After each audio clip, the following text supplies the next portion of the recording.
Boa noite. Eu vou falar um pouquinho sobre a asma. A asma é um processo que ocorre quando os brônquios, especialmente aqueles brônquios mais fininhos que chegam nos alvéolos pulmonares, entram em contato com substâncias irritantes e esses brônquios se contraem para que essas substâncias penetram até os alvéolos. Por isso que quando você tem asma e você respira mais fundo, chia o peito, porque o ar tem que passar, ele tem que forçar a passar por esses bronquíolos muito estreitos. Na verdade, o que provoca a asma normalmente são substâncias estranhas para qual algumas pessoas têm ou desenvolvem alguma resposta imunológica, um processo alérgico. Nesse processo alérgico, estão envolvidos vários tipos de glóbulos brancos, inclusive as células da própria mucosa que reveste a parte interna dos bronquíolos, que liberam mediadores químicos que provocam essa constrição, esse fechamento dos bronquíolos. E aí nós temos o acesso de ar. Tem um componente genético, pessoas, quando tem, por exemplo, um dos pais, o pai ou a mãe que sofre de asma ou de outros processos alérgicos, corre o risco mais alto de desenvolver a asma. E se os dois, o pai e a mãe, tiverem esse tipo de problema, então assim, ela tem uma chance muito maior de desenvolver a asma. Mas além do problema genético, tudo vai depender também dos irritantes presentes no ar. Você pode ter alergia a determinados tipos de componentes. Um exemplo, que alguma irmão ou irmã não tenha, mas que você venha desenvolver. E muitas vezes isso tá dentro do ambiente que a gente respira dentro de casa, no tapete, nas cortinas, nas roupas de cama, no travesseiro. Então, assim, você tem essa substância que entrando em contato com o aparelho respiratório provoca esse acesso de asma. E então, assim, você tem mais chance de adquirir a asma. Esse foi um pouquinho sobre o que é a asma.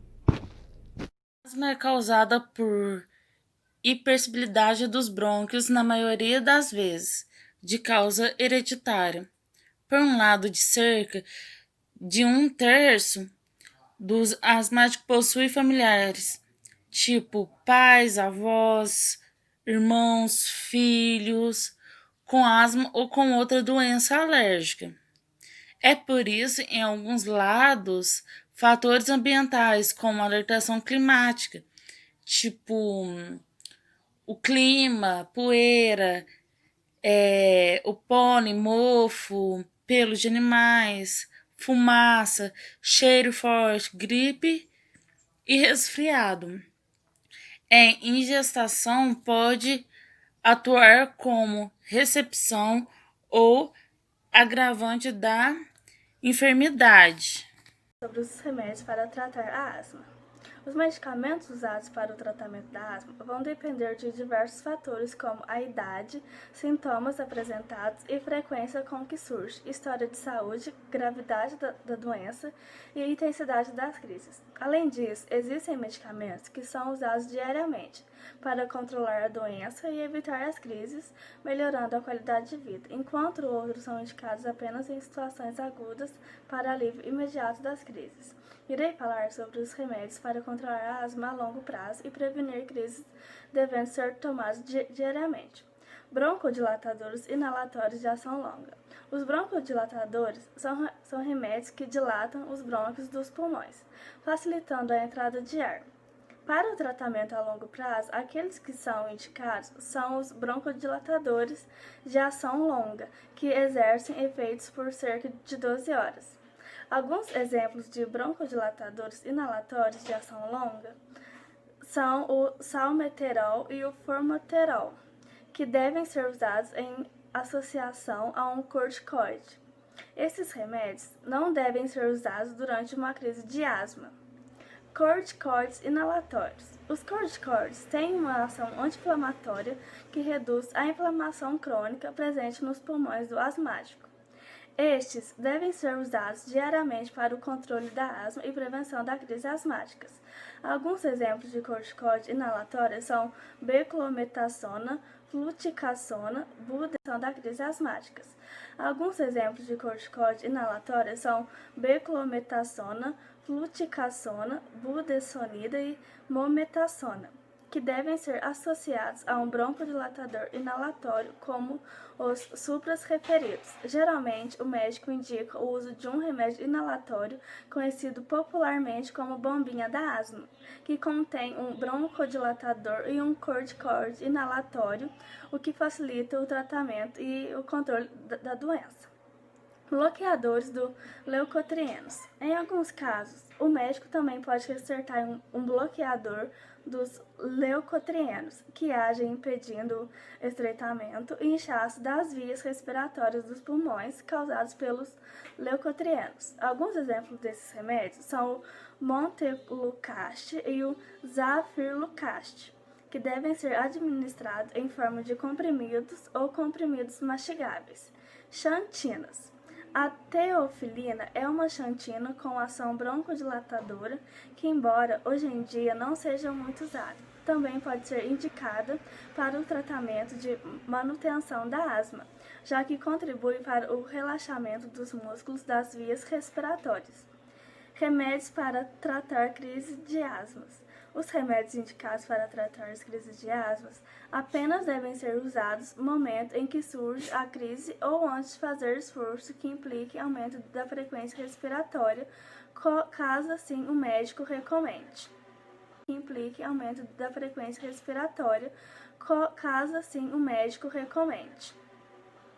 Broncodilatadores inalatórios de ação curta. Os broncodilatadores são remédios que dilatam os brônquios dos pulmões, facilitando a entrada de ar para o tratamento das crises. Aqueles que são indicados são os broncodilatadores de ação curta, que agem em poucos minutos e exercem um efeito por cerca de 4 a 6 horas. Alguns exemplos de broncodilatadores inalatórios de ação curta são o salbutamol e o fenoterol. Corticoides de ação sistêmica. Caso ocorra uma crise de asma, pode ser necessário administrar corticoides de ação sistêmica por via oral ou intravenosa, como é o caso da prednisona e da metilprednisolona. Esses remédios não devem ser usados por tempo prolongado para o tratamento da asma. Agora eu vou falar sobre remédios para asma na gravidez. Geralmente, os remédios para asma na gravidez são os mesmos que a mulher já usava antes de engravidar.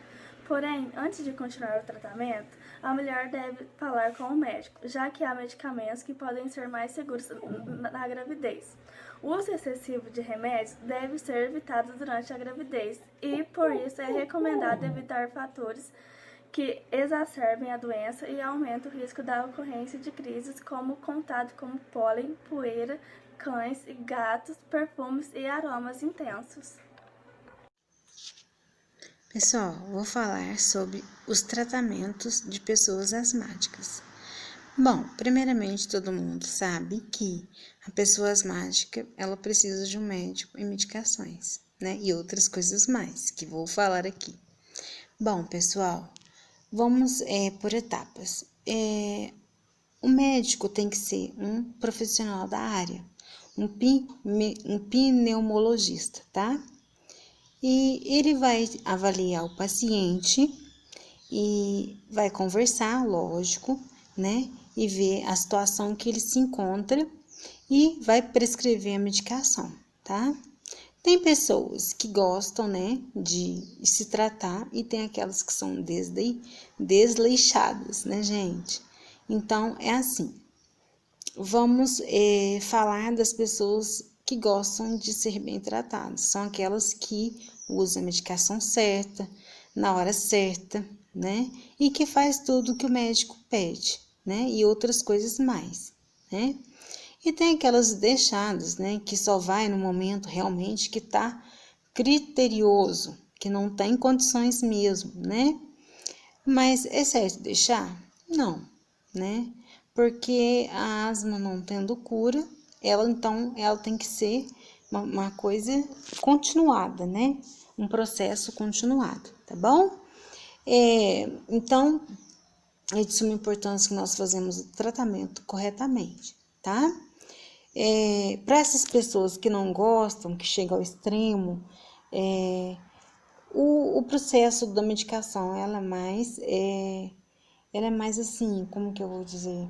Ela é mais, como por exemplo a bombinha, aí já o medicamento fica mais intolerável também, né? Mas também nós temos outras coisas que é muito importante, tá, gente? Que não é só a medicação, que também ajuda muito, né? Mas também tem a casa limpa, tá? A casa limpa é de suma importância, porque, tapetes, cortinas, tá? Cheirinhos, gente, não usa, por favor, tá? Em nada. Cheiro, tem gente que gosta, assim, de jogar um cheirinho no ar, não pode. Tem gente que gosta de colocar cheiro na água para limpar, não pode. É somente um paninho mesmo mais úmido, tá? Na casa. Ou então tem gente que gosta de lavar a casa, lava com um pouquinho de sabão em pó, uma coisa que o cheiro exala, viu? Muito cuidado com isso, tá bom? E tem outra coisa, principalmente o quarto do indivíduo que tem asma. Vocês sabem que a asma, ela é genética. Eu vou falar um pouquinho sobre o tratamento da asma. Bom, a gente sabe que a asma é uma doença variável e o seu tratamento precisa ser de acordo com a doença. A asma pode se manifestar de formas diferentes em cada pessoa. E além disso, ela varia também ao longo do tempo em uma mesma pessoa. Por esse motivo que o tratamento deve ser individualizado, ou seja, o que serve para um pode não servir para outro. Além disso, o mesmo tratamento que vinha dado certo pode também precisar que a sua dose seja modificada, caso aconteça alguma alteração na doença, como os sintomas ficarem mais fortes. Por exemplo, portanto, é muito importante que o tratamento da asma seja sempre orientado pelo seu médico. Atualmente, a asma pode ser tratada com duas estratégias: o tratamento de manutenção e o tratamento de crise. Como é esse tratamento? Bom, o tratamento de manutenção, o objetivo dele é manter os sintomas controlados, evitando que se agravem.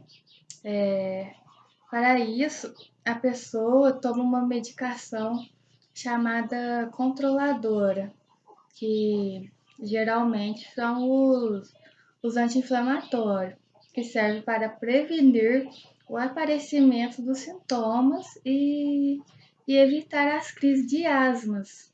Além disso, também é importante evitar situações cotidianas que podem causar crises, ter contato com substâncias que geram alergia, por exemplo. E agora, no tratamento de crise, o objetivo é justamente resolver as crises de asma e assim evitar situações mais graves. Para isso, a pessoa com asma deve utilizar medicação de alívio. E para aliviar os sintomas da crise, e em casos mais graves, também pode estar procurando um médico ou até mesmo uma internação hospitalar.